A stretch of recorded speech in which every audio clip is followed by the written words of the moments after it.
would you say if I told you that I could tell your future by pouring liquid from this spoon onto this one? Would you believe me? Hand me over your hard-earned coin or livestock to divine your fortune?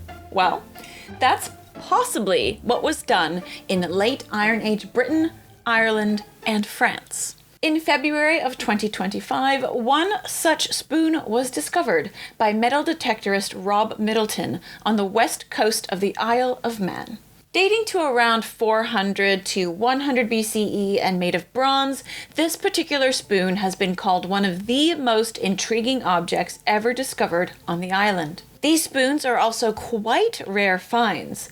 Only 28 have been found so far worldwide, all in the aforementioned Ireland, France, and Britain. This new find is similar to the Penbryn spoons that were found in Castelnaudilg, also known as Christmas Castle, an Iron Age hill fort in Wales, back in 1829. Discovered beneath a heap of stones inside the hill fort by a tenant farmer and donated to the Ashmolean Museum in 1836, these bronze spoons have much more detail preserved on them than the one found on the Isle of Man. Dating from approximately 50 BCE to 100 CE, these spoons possess short decorated handles, with one spoon possessing a small hole on the right-hand side. The bowl of the other spoon is incised with a cross, dividing it into 4 areas. Each of these quadrants also seems to have originally had a small circular inlay. 2 of these inlays have survived and are made of gold and a tin-rich copper alloy, respectively. Scientific analysis on the gold inlay suggests that it also could have come from a coin. Because of the presence of these 2,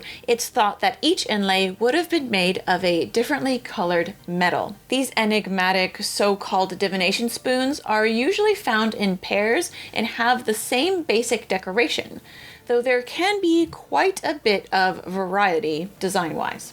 Overall, they are shallow, oval-shaped bowl-type things about the size of an adult hand and would fit in your palm quite comfortably. One end is also quite pointed. The generic design consists of dividing lines on one spoon and a drilled hole on the other, with both possessing a shallow handle just large enough to grasp between your thumb and forefinger. Other examples have been found in Nesscliffe in Shropshire, England, which were made of copper alloy, and in a bog near Crosby Ravensworth in northern England, currently held in the British Museum. The Crosby Ravensworth spoons were found in 1868 in a bog 200 to 250 centimeters apart from each other by a farmer near a spring of water. In the area, there was also a small mound measuring 2 feet high and 8 or 9 feet across that contained pieces of freestone that had been subjected to fire, and some traces of wood ashes or burnt earth. Now you might look at these spoons and say,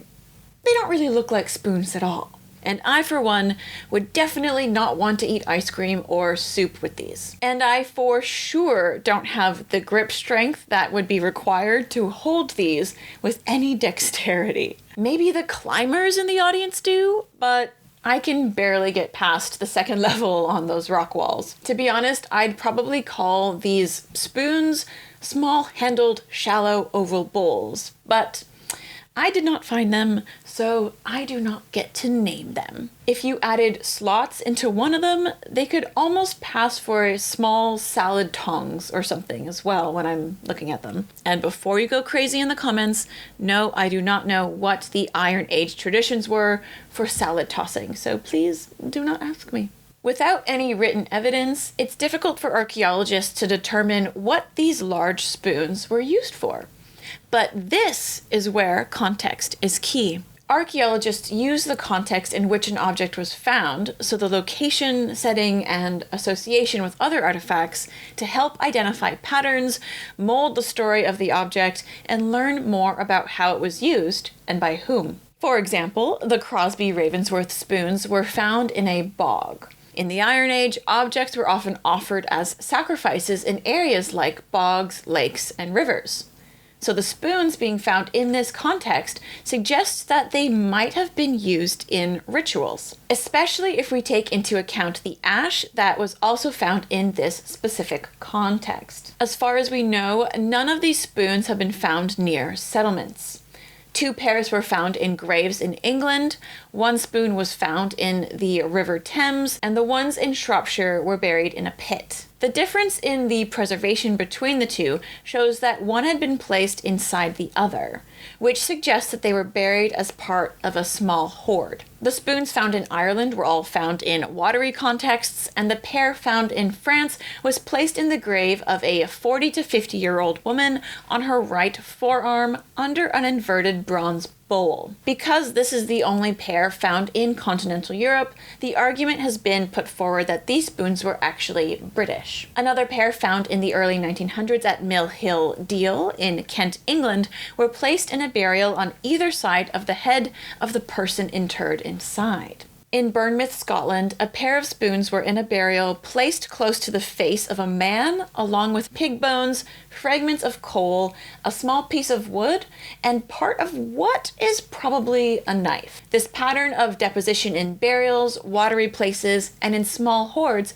is also in line with the wider pattern of ritual burial in Britain for this time. This then hints at what the spoons were used for. As with much of British Iron Age metalwork, these spoons are not particularly well dated. There are, however, enough indications from the decoration on the spoons, which encompass most of the major British styles, to suggest that they were made over several centuries. In general, the evidence we have sees the spoons first appearing in the Middle Iron Age, perhaps the 4th or 3rd century BCE, with the practice continuing into the Late Iron Age from the 1st century BCE to the 1st century CE. Now, with all these contexts, lots of work has been done on the divination spoons and how they, alongside burials, shrines, and other enigmatic objects, might add to the possibility of the existence of Iron Age priests. Early interpretations to determine the use of the spoons,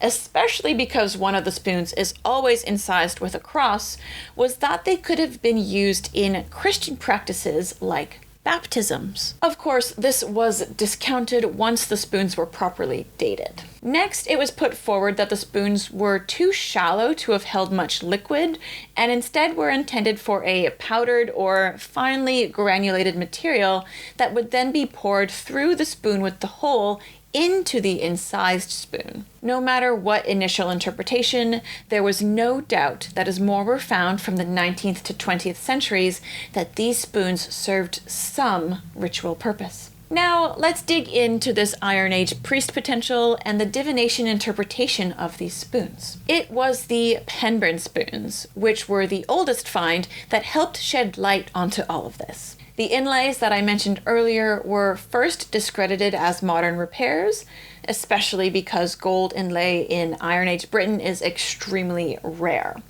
But thanks to more recent investigations, we know that it was original and that each marked quadrant of the spoon contained a different metal inlay. These inlays, with the additional pattern on the Penbryn spoons, can be compared to symbols found on some anthropomorphic hilted short swords. These are very small swords in comparison to, a sword, so they are more symbolic than anything, and the blades of some of them were inlaid with symbols made from metals such as gold or silver. These have been interpreted to represent lunar or astral symbols, potentially even the division of the lunar month into 2 halves, the lucky half of the year and the unlucky half of the year. The division of the year into various levels of fortune can be seen in the 3rd century CE Coligny calendar.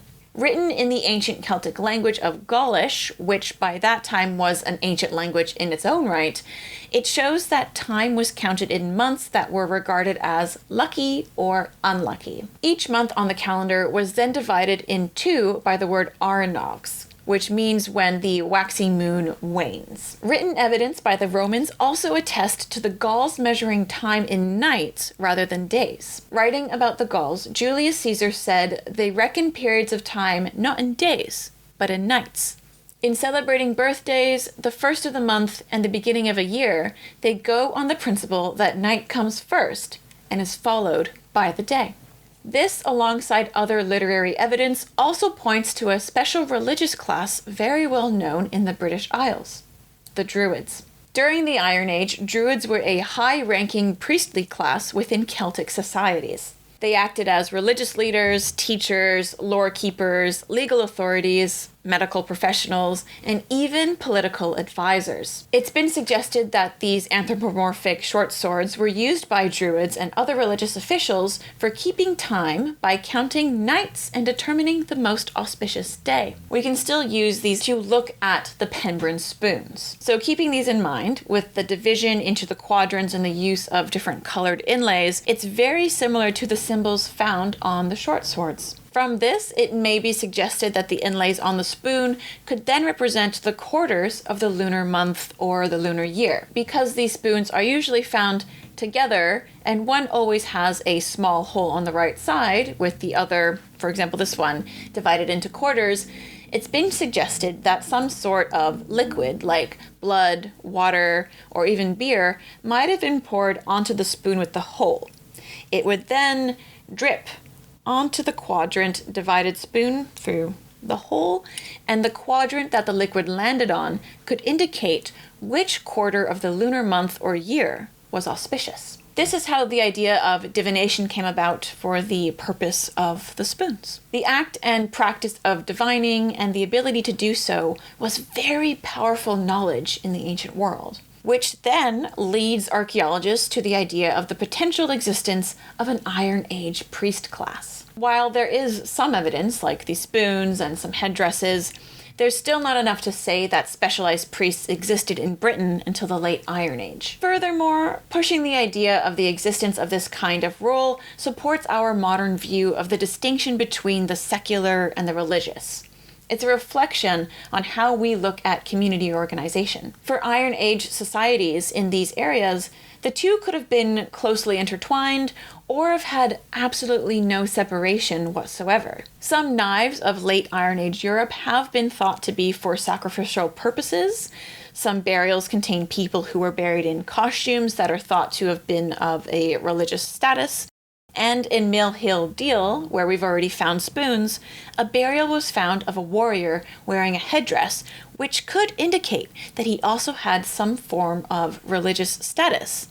But to what degree, we'll never know. What we can say about the spoons is that they were likely used by people who possessed skills in divination. We can also see that these skills, if that's what they were not restricted to one gender or sex, because the burial in Bournemouth was male and the one from France was female. The details of the special rituals or ceremonies in which the spoons would have been used has been lost to the sands of time.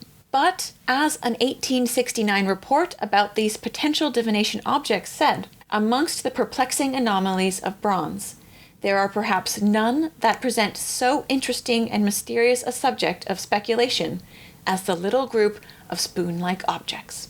Thanks so much for watching, everyone. If you liked that video, you know what to do. Smash the like button, smash the subscribe button so you never miss out on a new upload from me. Big thank you to all of my patrons over on Patreon. If you like the channel, you want to help support the channel, head on over to Patreon and become a patron. The link is in my description. And I'm sure you don't need divination spoons to predict what I'm going to say next.